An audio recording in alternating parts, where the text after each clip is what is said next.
Oh, there we Okay. go. Excellent. Well, Hi. welcome, folks. I'm so glad we were able to get together today. My name is Cindy Kane. I'm serving in an interim role with the Office of Teaching and Learning. And on behalf of all of us that are involved with OTL right now, we just really wanted to create some opportunities to discuss issues that have been coming in the door and being raised by faculty and administrators and students around campus through these recorded sessions. So we're going to make this video resource available to faculty, especially this time of year. We know everyone's really busy. So we're very thankful for everybody who could join. And if you're watching this in a recorded form, hoping you'll follow up with us about what topics you might like to see in the future. Before we get into the session, I wanted to mention the upcoming December conference being sponsored by the Office of Teaching and Learning. I'm here to encourage folks to visit the OTL website and just explore the call for proposals that we've started to share. This year we'll be offering a great virtual event along two themes, one being along the theme of racial justice and the other being along the theme of engaging students in online courses. So we know there are tons of topics and great expertise out there to be shared among the Bridgewater community. So just a quick commercial for OTL and the December Teaching and Learning Conference. I hope you'll take the chance to read what's available and submit something today. But with that said, I'm so pleased to introduce our two speakers today, Dr. Andrea Kaysen, who is one of our faculty teaching fellows in the Office of Teaching and Learning, and Tim Wenson, who is an academic technology specialist in the Teaching and Technology Center. We'll be moderating the chat during this meeting, so feel free to post questions in there. And Andrea, why don't you start us off? All right. Well, thank you everyone who's here today and for everyone who's listening to the recording of this time together. This is a conversation amongst all of us about best practices in delivering final examinations in asynchronous courses. So we are not here to share the right answers. We are here to kind of develop the best practices for our BSU community and our BSU students. So what I've done, I am putting the link in the chat room to a Padlet as a place for us to share our ideas with each other, share our thoughts, our questions, strategies we're using, even, feel free to even put draft ideas in this Padlet. Those things that you aren't fully formed yet, we can deposit those ideas here and maybe hash them out together. So in the link in the chat room, you should be able to follow the link to the Padlet, but I'm also going to share my screen and I will share that Padlet with all of us. If you have not used Padlet before, it's quite simple. You can scroll way over to the right. You'll see lots of prompts that I've written there. You are free to add prompts to this as well, things that you'd like us to discuss. And then if you have an idea, you can just simply click under the prompt that you'd like to write your idea. Write it in the little box, and then when you hit enter, the box will appear. If you don't like where your box is, once it's here, you say, whoops, I meant to write it over here, you can move it around. So I think the best thing for us is just let's go through the prompts again. Add if there's something else you'd like to discuss, we can certainly discuss that, and at any time feel free to either add a question or add an idea under these different prompts. So when we're considering delivering asynchronous course exams, we need to think first of all about scheduling. So how are you going to schedule these exams? And I copied and pasted just a little excerpt from the provost email that we received a week or so ago about exams. We get those every week, but every semester toward this time toward the end of every semester, we get this. But there were some few more things added in this email thinking about asynchronous courses. We also need to think about how we're going to structure these exams. Are you going to put them on Blackboard? Are you making them as a Google Doc? How are you just sending prompts for students to write essays and email back? So how are you actually going to structure those asynchronous exams?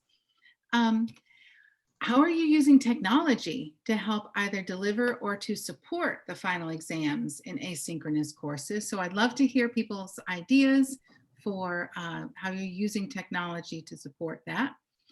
What are some questions that you have or needs that you have regarding using technology to support final exams. And then what are some concerns or questions that you may have other than technology about delivering those final exams in asynchronous courses?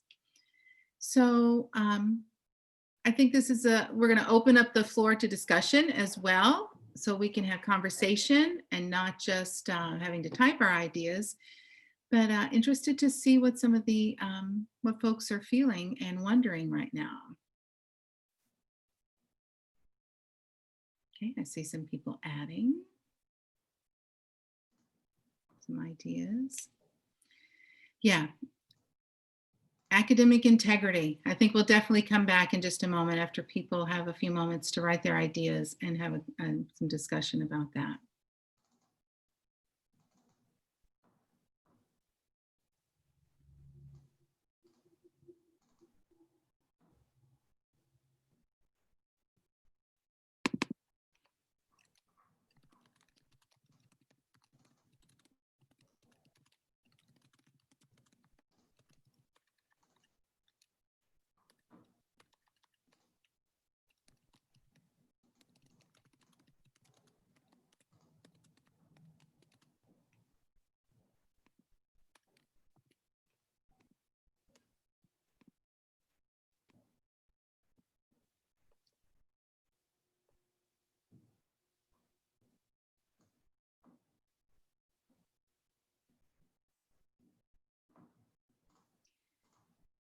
Also, you are welcome to put your name after you type your comment. They don't automatically appear because we're just going to a general link that I posted. So if you want to put your name, you're welcome to put your name. If not, that's fine as well.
We'll let folks finish their questions and comments right off for just in the next minute or so, and then I'll stop sharing and maybe we can have some discussion about these questions.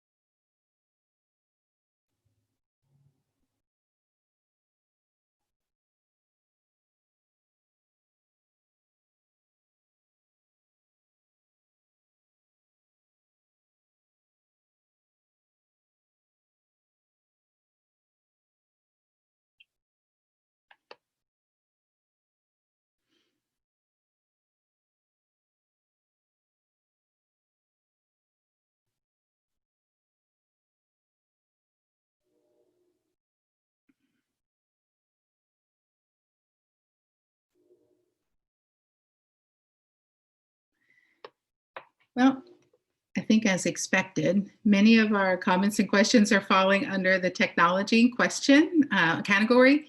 even though we've had lots of professional development on technology, and I think so many of us are stronger now than we've probably ever been with technology, this is still a very hot area. So I'm going to stop sharing. Feel free to keep the Padlet open, but let's talk a minute about academic integrity and how can we maintain academic integrity in an online setting for final examinations. I know that, I'm not sure if it was Tim, someone put in the Padlet about the tools that Blackboard has to help to secure and engage academic integrity. Tim, do you want to talk about that a minute? Because you're definitely the expert in that department. Yeah, so I mentioned a couple of different ways to sort of at least make it harder for a student to cheat. Of course, like a time limit helps. So if if you're doing a multiple choice test or true false, then giving them less time to look things up on their device is great. Also, if you suspect, if students, this is probably more of a problem when everybody's on campus, but if you've got roommates that are in the same class, how do we stop them from, hey, I got this answer. What did you get for that question? You can mix up the actual answers inside a question. So A, B, C, D would be different for every person in a multiple choice question.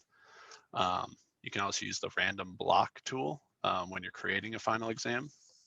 And that basically says, I want 10 questions out of this pool that has 30 questions. So then every student's going to get a different subset of those questions for either for the entire test or for a chunk of the test if you want. So that lets you at least say, you can't just say I got A, B, D, C on this test, then every person's going to be different. There's also the biggest one right now that people have started using is our Respondus lockdown browser tool. And that basically locks down. So if you turn that on a test, it will lock down the computer. So the only thing you can do is access Blackboard on that computer. It does not stop them from using a phone, does not stop them from using another device, but there is a sort of extra layer where it also activates the webcam on their computer. So you would see if somebody else came into frame, if they're talking to somebody during the test. I don't know if everybody needs that level of security, but we do have that license right now. So if you are having any concerns, for some reason students have been doing significantly better on all their tests that they would have normal, in normal circumstances, then you might try that out, and it is working. We just got it working on Chromebook. So before that it was only Mac and PC, but now it is available on Chromebook. So pretty much most people's devices it will work on. Yeah, sometimes that seems a little bit big brother, but if you do have any concerns about cheating, then that's definitely a good tool to give a shot. Yeah, I saw somebody just put in Respondus in the Padlet. But yeah, if anybody's curious about that, we can definitely talk more on that one. I'm trying to think of other ways just inside Blackboard. Yeah, definitely the time limit. We've been talking recently with people who maybe aren't using the test tool to give their final exam. They might use the assignment tool. You don't have the same level of restrictions that you can put on an assignment, but there are ways to sort of lock it down to a time frame. And you can kind of see like how long people are using it.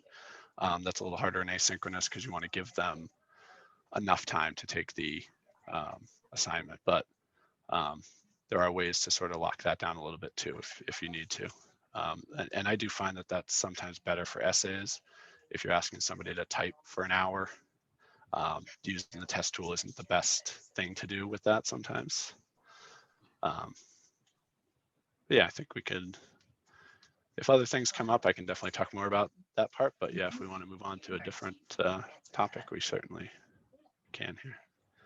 And any of these tools like Respondus or any of these tools, how do we prepare our students ahead of time to be able to use them? Are they pretty intuitive, or do you recommend maybe giving a quiz one day, maybe a quiz that doesn't really count, but I want everyone to take it so that I know you are able to perform the, the items on the platform.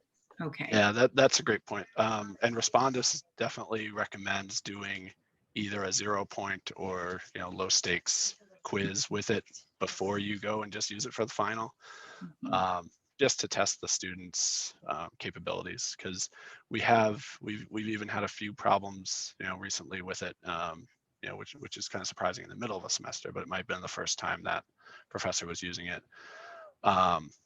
So yeah, it's definitely recommended if you're using a new tool to give it a shot before the final, because you don't want to get that call when it's almost time for the class to be over and now they're having trouble with your final exam. So that's a great point.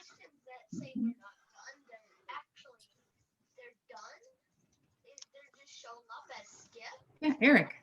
I think it's just a small group. We can just kind of mute ourselves and jump in at any time. I was just going to add with the discussion about technology. I think it's key for faculty to be flexible, because there are going to be tech issues that occasionally do happen. We start talking about Respondus, we start talking about lengthy exams in Blackboard, student home internet connections, just all of these different things. Like, if you've got an exam for 20 students, you might have one or two who run into some sort of technical challenge. So just being aware that might happen, and just being flexible to be able to say, okay, I'm going to go in and reset this attempt for this student so they can get back in and take the exam again, I think is important. Yeah, I just briefly want to mention one setting on Blackboard exams that in my 14 years that I've been doing this, forced completion, even though it sounds like a really, really good idea, is going to cause more trouble than it's worth. Because it says, if anything happens, then the student's going to get kicked out of the exam, basically. So that has ended up, we've had to reset a lot of exams over the years with that one. So we try to say that the time limit is probably enough usually to kind of override needing to use that forced completion setting. I don't know if you want me to, I can share my screen just to show the settings I've been talking about real quick. Yeah, I think that'd be very helpful. Yeah, let me just find a test class here.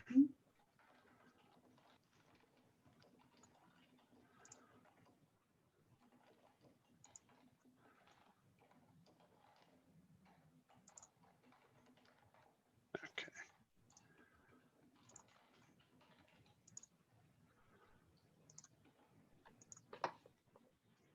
All right, so I just pulled up a quiz from an old class.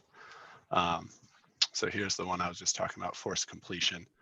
And yeah, that sounds really great, is that, once the test is started, they must complete it in one sitting. But like Eric was just saying, we have, students are all over using different internet providers. And if anything goes wrong with their test, this basically makes it so they cannot get back in and we have to reset the entire test for them. So for the most part, this one causes more trouble than it's worth. But like I said, we've got the timer here.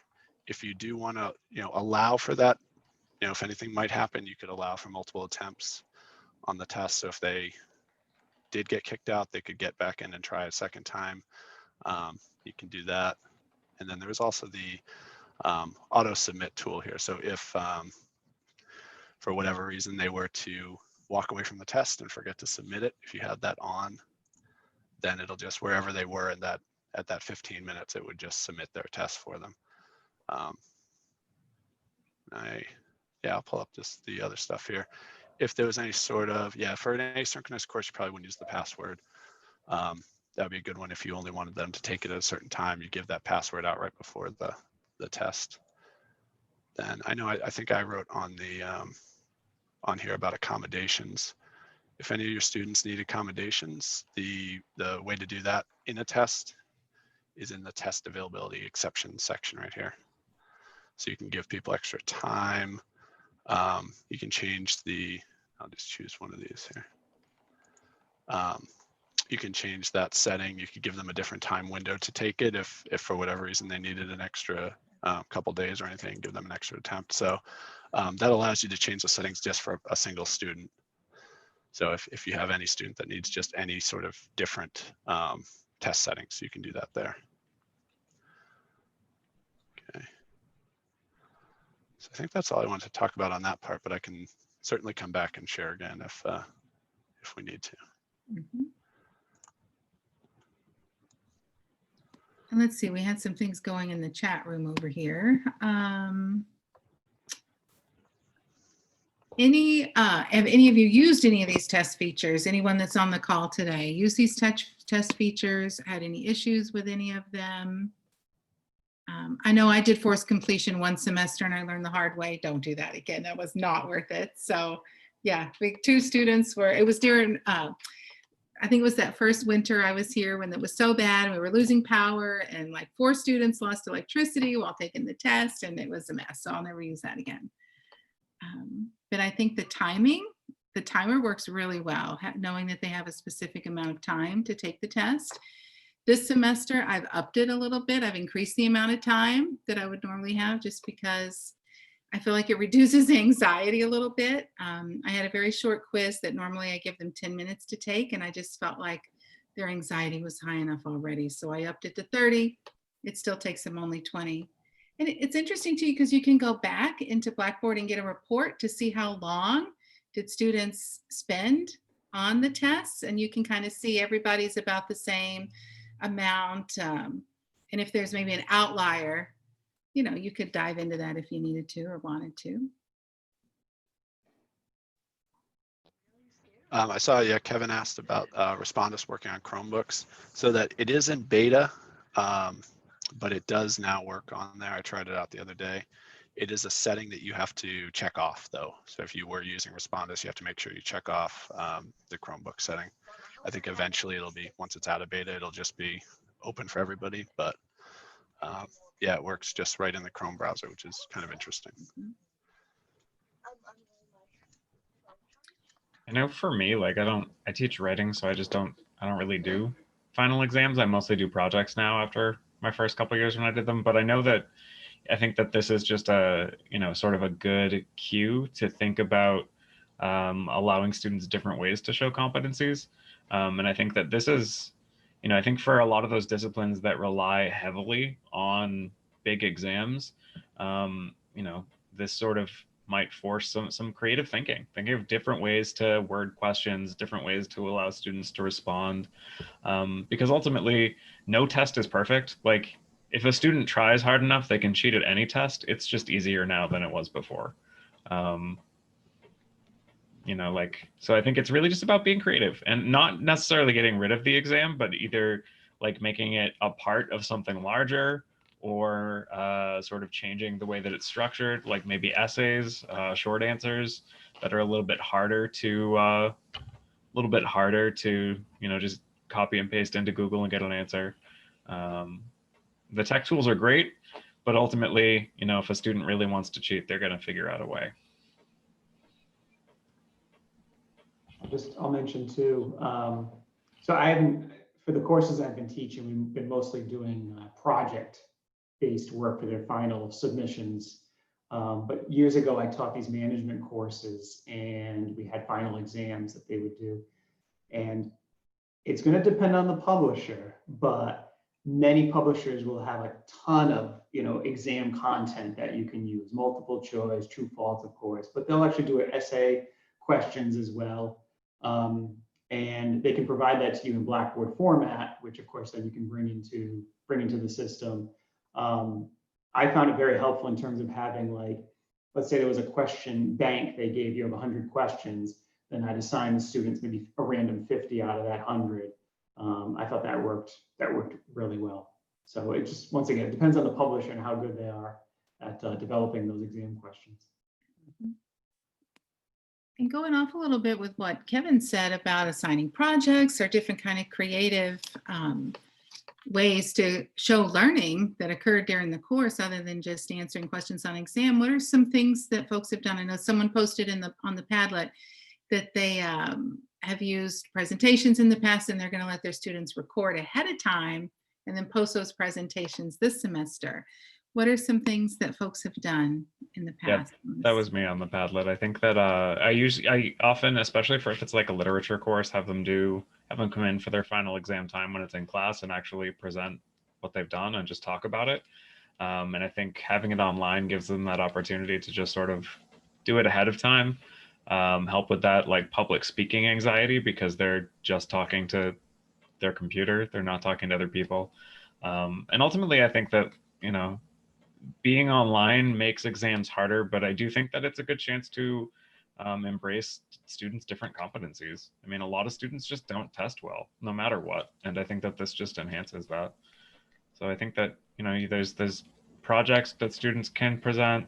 You can do portfolios are a great way if it's something that's comprehensive for the semester. I think it's all just about thinking what you want students to show you and figuring out the best way to do that.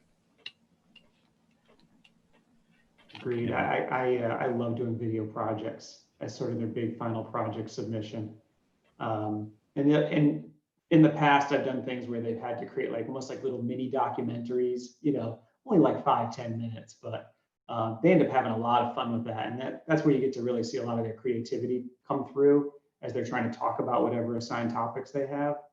I've done things the last couple of years too, pre-COVID, where I would reserve the Moakley Auditorium for our last class meeting and have the students basically share their video presentation with the rest of the class. And then I gave I bought like a $20 trophy, that looks like the Academy Award. And we would do a poll everywhere at the end to vote on what they thought the best video presentation was. And I'd hand it out to the winner. You should have seen just their faces light up. I mean, it was just a great experience. So I'm looking forward to a post-COVID world where I can do that stuff again. I once did just like a $10 Dunkin' Donuts gift card for the group that could complete a library scavenger hunt first. And like small incentives make massive differences. They were so cutthroat. One of my groups actually like rented bicycles so they could bike back to Boyden faster, which is silly since the library is like right next to Boyden. But sometimes that can help too. Think of fun things to supplement some of these other ideas.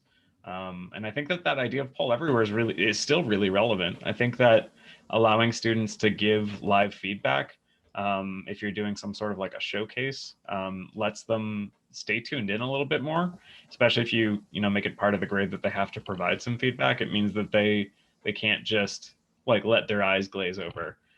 Or put on Netflix on the TV behind them. They have to pay some sort of attention. And it also just like students like giving live feedback. That's why like live watches are a thing when we talk about like TV shows.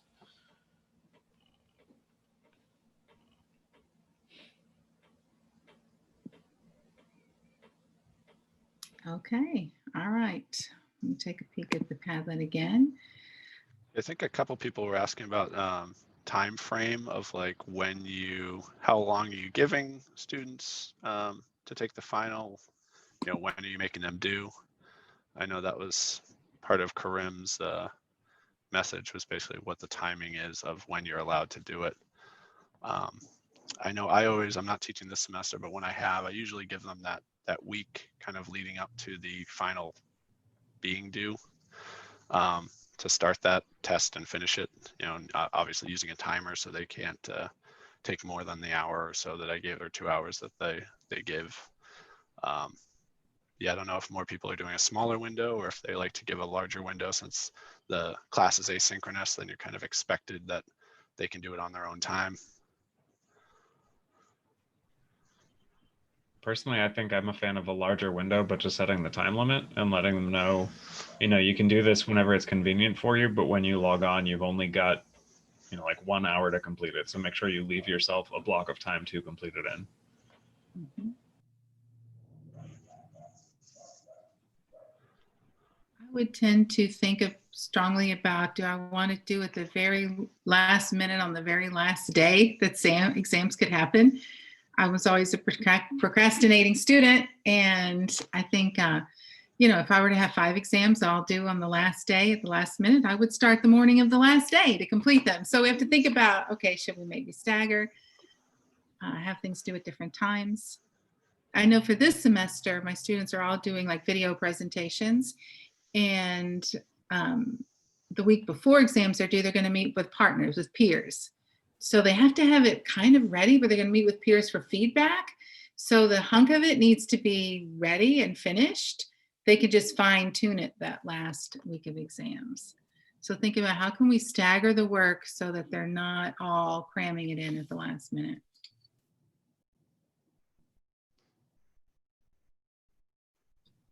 I mean, some of that too might even just come down to having a conversation with your students, like talking to them and asking them what their other classes look like and see what they want to do.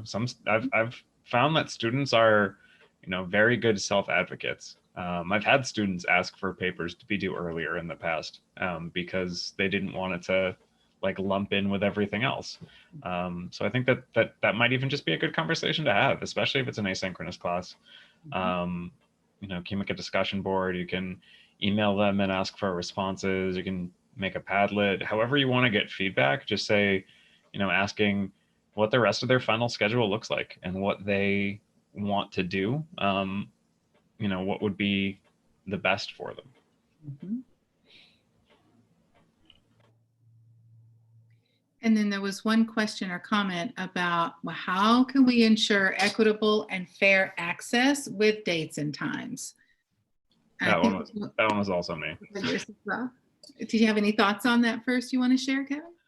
I mean, ultimately, it's just a lot of the talk that we've been doing, especially over the last couple of years, of making our classes more like fair and equitable, to students of different backgrounds, to students who may be working. I think a lot of it does come down to just being flexible and just listening and being willing to change and adapt. Yeah, we can't assume that they all have, Saturdays free or evenings free or days free or whatever it is. We have a lot of different non-traditional students, students working multiple jobs, that kind of thing. Absolutely. So I think your idea of just polling your students, what works best for you? I'd also say too, just be like willing to at least listen to students' excuses. Often you can go in and like see on Blackboard if they did log in or something. Mm-hmm. I had one student who couldn't submit her final paper last week because she lives near the Cape Cod Canal, and when the wind came, their internet just kept dropping. Mm-hmm. So she thought she submitted it, but it just never went through, and she didn't realize it until this week. And you can just go in, and like I could see that she accessed the page at the time she said, and I'm willing to give her the benefit of the doubt there. I think I think that in the current climate, it makes sense to be like compassionate and give students the benefit of the doubt whenever it makes sense. Yeah, exactly.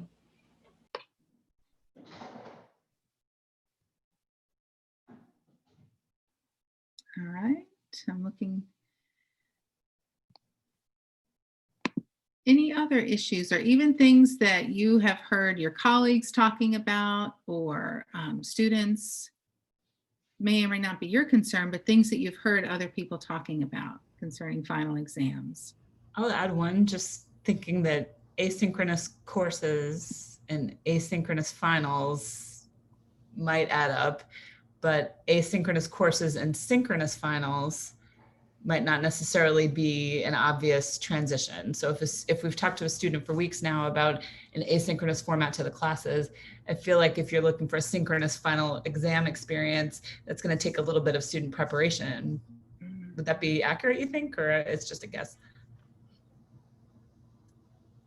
And that makes sense to me, because I know that asynchronous students, a lot of them are trying to, for example, pick up extra hours at work. And if they are suddenly telling them, hey, I haven't made you log on Tuesdays at 8 a.m., but for this final, you're going to have to give them time to take that off of work. And also, I'd also just say from like a contract standpoint, if your class was listed as asynchronous, you can't ask them to then do that. You've already told them that it's asynchronous unless you put that date and time in. And if they can't get that time off work, then I think you have to accommodate them. Mm-hmm. I keep thinking about and I joked in the chat about, the stress that Respondus frames in my head, and just the finals environment is very stressful, no matter what. And then thinking about our current context, I know we're doing the OTL mental health related session next week, but that is in the front of my head as well. Where if we think about, final exams are an important moment for everyone, and what things we want to put in place to prepare students to be successful and support resolution to problems if they arise. Mhm.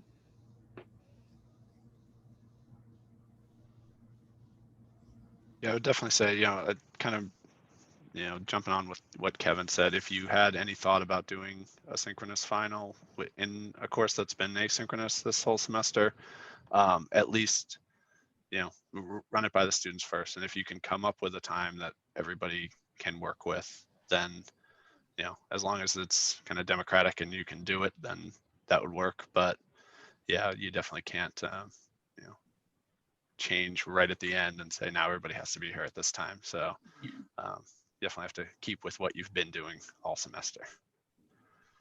I think with the stress level too, like practice helps alleviate stress. So I think the idea of having low stakes or no stakes quizzes that use Respondus might just be a good thing to do, just so students get a feel for it. So it's not something that's brand new on exam day. Because I think that's the last thing you want, is to like walk into an exam and have it be totally different than you expected. Mhm. For those people listening who may not be familiar with Respondus, can you just give us a brief overview, Tim or Eric? Tim, actually. Sure. So Respondus it's called Respondus Lockdown Browser. It's been around for a long time, but just recently became available to us. So what it is another browser on your computer, and to get into it, or to get into a test that's using it, you end up having to basically shut down if you've got Zoom or Teams or anything like that open, and it will kind of take over your computer full screen over everything. It stops you from being able to cut and paste, take a screenshot. So it, in a way, it's removing all distractions, even though it seems like it's being very restrictive in doing that. But what it does is, it just stops everything else from happening, and all you can do is take that Blackboard exam.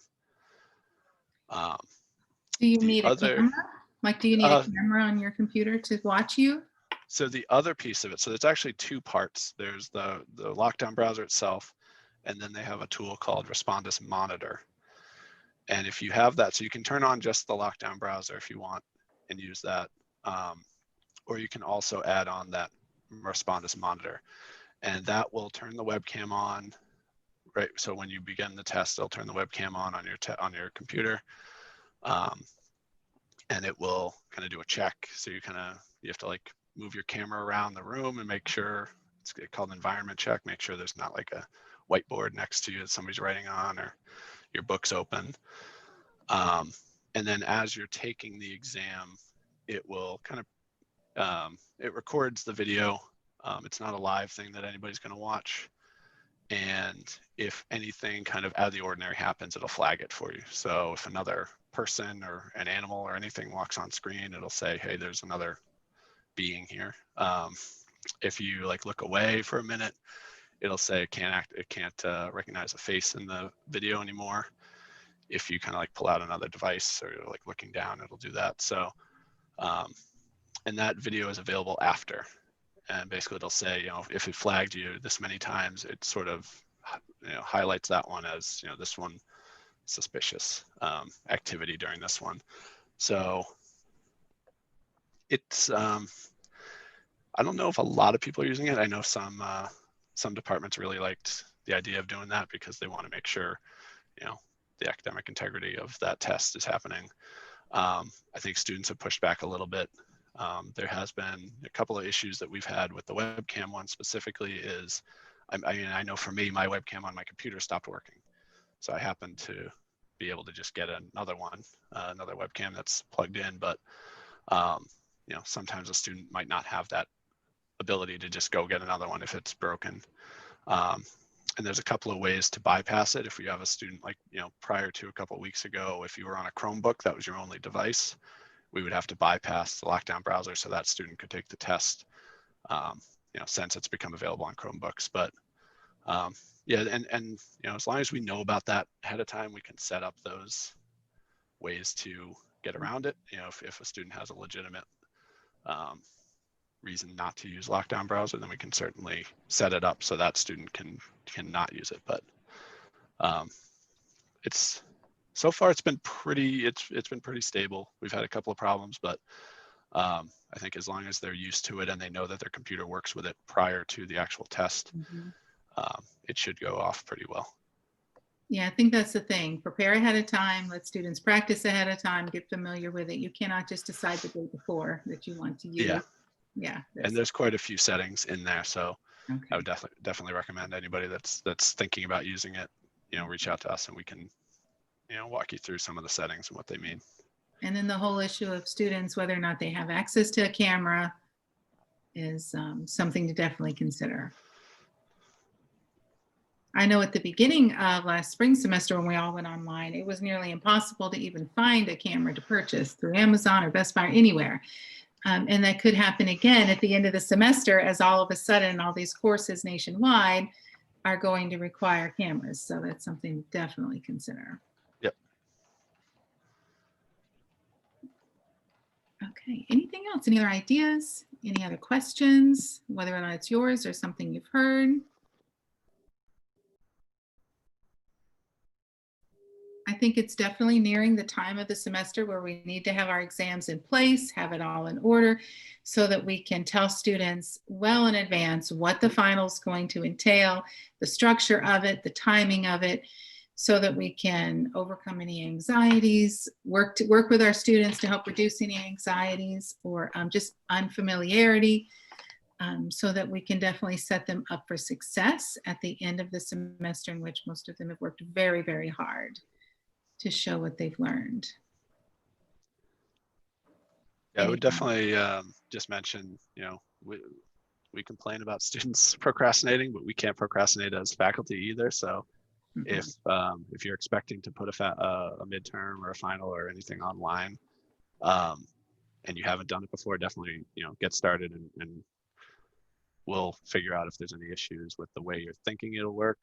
If it doesn't necessarily work exactly that way in Blackboard, or if you're using another tool, then definitely reach out early to figure that out and get it in place before finals are on us, because that'll be busy for all of us. Yeah. One idea would be if a professor is going to put an exam on Blackboard for the first time, maybe they've never used Blackboard tests before, can't we add another faculty to our site so that we could say, okay, Cindy, will you go on my Blackboard site and take this exam and just make sure it works the way I intended it to work? Is that a possibility? So you could do it that way, and there's also the student preview tool in Blackboard. Okay. So you can actually kind of go in as an actual student account and take a test in your class. So definitely recommend that too, just to look at it, make sure it's going to be available when you think it is and everything. Okay. Yeah, it's easy to check a box off and that you didn't mean to, or not check off one that you wanted to, and then all of a sudden that test is not doing exactly what you think it is. Do you mind, for the folks who are watching, can you go back to that test you were sharing and show us how to do that? Yeah. So, okay, so if I just go back to the homepage, that student preview button is right here. Whenever you're in your class, and what this is actually doing, it's creating a new user account in Blackboard when you click that button. So it's not your account, it's now a new account that has kind of your name on it. But if I now go to a quiz, which hopefully these are open, now you're actually taking the quiz as a student. Yeah, this is an old one, but yeah, you'll see exactly the way the students are going to see it. So there's the timer, and there's all this stuff. So if you haven't seen a test that way, it's definitely useful to look at it. And the one thing about the student preview mode, so you'll get this big orange button at the top here. When you go to exit, default is to delete that user. But if you wanted to really kind of follow this through, you can keep that preview user in your course. And then you can actually go and grade their test, see what the grading looks like from both sides. So yeah, especially if you wanted to kind of see, you know, I put a bunch of comments on a student's assignment and I want to see what it looks like afterwards. That student preview user is great for that, because you can actually go through the entire process of, you know, grading from the instructor side and then accessing those comments and the feedback and everything. Oh, excellent. That's very helpful for folks who this is their first time maybe putting a test or an exam on Blackboard. Sure. Thank you. All right. Anything else? Our time is, we've got a little bit of time left if there's anything else, but if not, we can wrap this up. I mean, ultimately, I'd say my guideline would be to just, you know, think of what stresses you out, because it probably stresses the students out too. And just don't be afraid to get creative and maybe even have some fun. Like, if you can find a way to make that final, whatever you're doing, exam, presentation, portfolio, fun in some way for you, it also means it's probably a little bit more fun for the students. And I know that they are very stressed out, you know, and I think that finals are something that is probably in the back of their mind. And if there's anything you can do to lighten that mood, you know, go for it. Mm-hmm. Absolutely. All right. Well, if there's nothing else, we will bring this to a close. And thanks everyone for popping in today and contributing. This recording will be on our OTL, I'm assuming, Cindy, on our OTL YouTube page. Yes. All right. And the Padlet, I will save the Padlet, and I wonder, can we include, you know, I think I could include it in the comments section under the YouTube video. Oh, yeah. I think. Good idea. Good idea. Yeah, so I'll do that. And if there's nothing else, we will say goodbye. Thank you all very, Thank very you. much. All right. Thank you, Andrea. Thank you, Tim. Thanks, everyone. Thanks, Lori, Bye. everybody. Bye. Thanks, Tim.